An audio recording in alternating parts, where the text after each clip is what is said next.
పితా పుత్ర పవిత్రాత్మ నామమున ఆమేన్. ఈరోజు దేవుని వాగ్దానం. కుష్ఠరోగి ఒకడు వచ్చి ప్రభువు ఎదుట మోకరించి, నీకు ఇష్టమగుచో నన్ను స్వస్థపరపగలవు అని ప్రాధేయపడెను. యేసు జాలిపడి చేయి చాచి వానిని తాకి, నాకు ఇష్టమే, శుద్ధి పొందుము అనెను. వెంటనే అతని కుష్ఠరోగము తొలగిపోయెను, అతడు శుద్ధుడయ్యెను. మార్కు 1:40.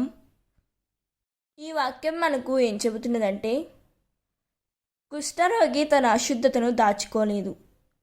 తన ఆసక్తిని ఒప్పుకొని ప్రభువును మోకరించాడు. కానీ మనం మాత్రం గాయాలను దాచుకొని గర్వంతో నేను బాగానే ఉన్నాను అని అనుకుంటూ ప్రభువును దూరం పెట్టుకున్నాము.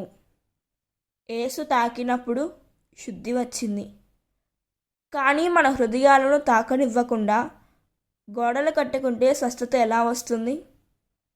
ఆయనకు ఇష్టమే అయితే మనకు వినయము, విశ్వాసము ఉన్నాయా?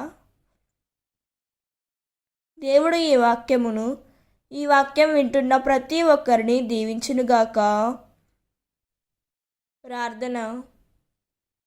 ప్రభువా, కుష్ఠరోగి లాంటి మా అశుద్ధ హృదయాలలో నీ ఎదుట మోకరించుచున్నాము. నీవు ఇష్టపడితే అని విశ్వాసంతో అడగగల వినయాన్ని మాకు దయచేయము తండ్రి.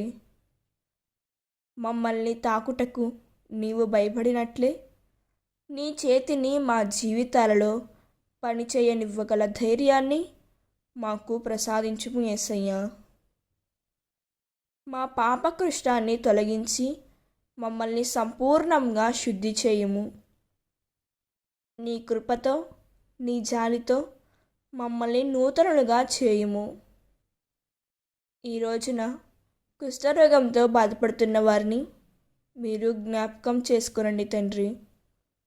వారిని మీ పరిశుద్ధ హస్తంతో తాకి స్వస్థపరచండి. వారికి సకాలంలో వైద్యం అందేలా చేయండి ప్రభువా.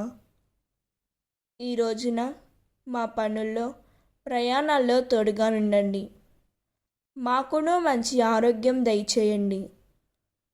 ఈరోజంతయే కూడా మమ్మల్ని కాచి కాపాడమని యేసుక్రీస్తు నామములో అడిగి వేడుకుంటున్నాం తండ్రి. ఆమేన్. God bless you.